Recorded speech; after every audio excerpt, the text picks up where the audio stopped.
السلام عليكم. اليوم الشيوه ديال اليوم غادي نقدم لكم خبز معمر بالكبده والبصله، فهو كيجي رائع ولذيذ. اول حاجه غنبداو بها هو العجين. انا اختصرت الوقت وقمت بعجن العجين اللي كيتكون من الدقيق بالطبع ديال الفورس والفينو والملحه والخميره، يعني عجينه عاديه يعني، وقمت بتقسيمها على حصص. اذا انا هادشي درتو غير باش نختصر الوقت ونوريكم من بعد الحشوه وكيفيه تعمر هاد الخبيزات اللي كيجيو رائعين. اذا كما كتشوفوا المقادير ديال الحشوه ديالنا هما هادو. غنحتاجوا البصله، يعني واحد 3 البصلات مشلضين على حسب الكميه ديال الخبز. عندنا شويه ديال الشحمه فهي كتعطيها مذاق رائع. عندنا المعدنوس مقطع. عندنا بالنسبه للتوابل عندنا سودانيه، عندنا الخرق سكينجبير، عندنا التحميره والملحه، وبالطبع عندنا الكبادي ديال الدجاج كما كتشوفوا مقطعين طريفات صغار. ومحتاجين كذلك الزيت باش نشحروا هاد المقادير. اذا انا غنشحر المقادير ديالي. اذا كما كتشوفوا كنشحروا البصله ديالنا هي الاولى، ثم عاد كنضيفوا الكبده ديالنا باش ما تقصحش، لان الكبده الا طابت بزاف كتقصح. اذا كنضيفوا الكبده بعد ما نزلات البصله شويه غنضيف الكبده ديالي، ثم نبقاو نحركوا وكنشحروهم بجوج. ثم بعد ذلك كنضيف العطريه ديالي كامله كما شفتوا، السودانيه، سكينجبير، التحميره والملحه بهذا الشكل.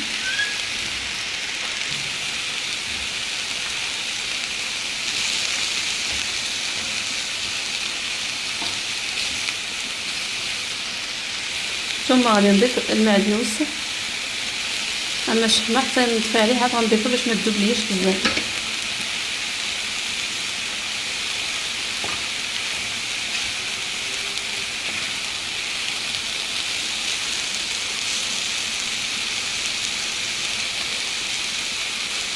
اذا الحشوه ديالي هنا طفيت عليها، الان غادي نضيف الشحمه باش كتعطيها واحد المذاق رائع مع التحريك. ثم غنوريكم كيفاش غادي نعملوا هاد الخبيزات، فهما ساهلين يعني وكيجيو لذاذين. العماره ديالي كناخذ شويه ديال الدقيق كنديرهم من تحت.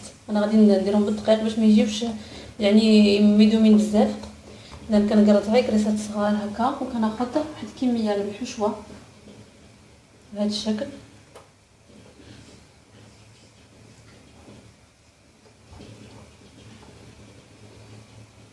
بهذه الطريقه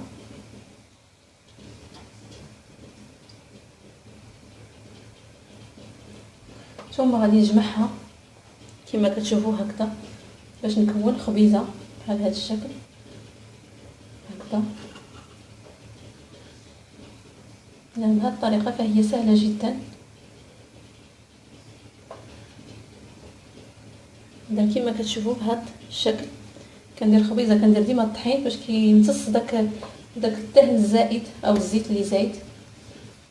كما كتشوفوا انا الان غادي نوضعها في اللاطه بهذه الطريقه حتى كنسالي الكميه اللي عندي. نعاود ندير وحده اخرى. كناخذ العجين بالطريقه، ندير شويه ديال الطحين كنقرصها، يعني ما كنقرصهاش بزاف يعني باش ما تتقبليش العجين، يعني كنخدم غير الاطراف بهذا الشكل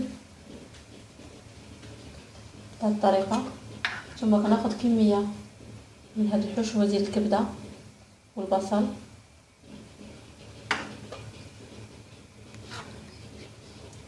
هكذا.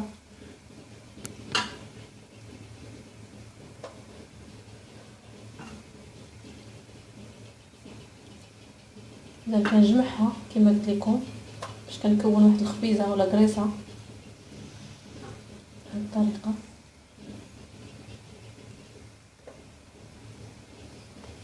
ندير لها شويه ديال الطحين لتحت. اذا على هذا الشكل غنكمل حتى نسالي العدد ديال الكريات اللي عندي. اذا كما كتشوفوا القصه ديالي انا ساليتهم. الان غنزينهم بالبيض كما كتشوفوا، غادي نديرهم وغنزينهم بالزيتون مقطع دوائر.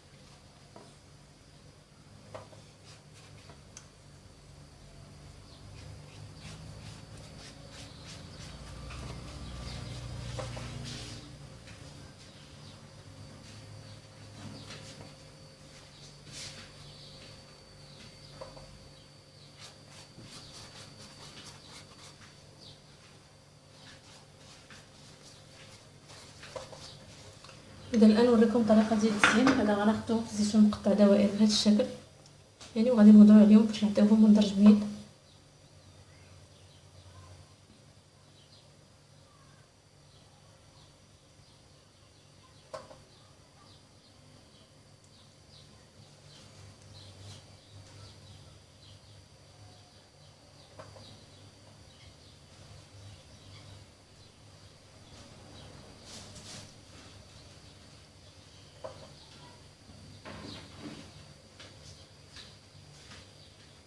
اذا بهذا الشكل، ولكم الاختيار، ممكن تزيدوهم شي حاجه اخرى، ممكن جنجلان، ممكن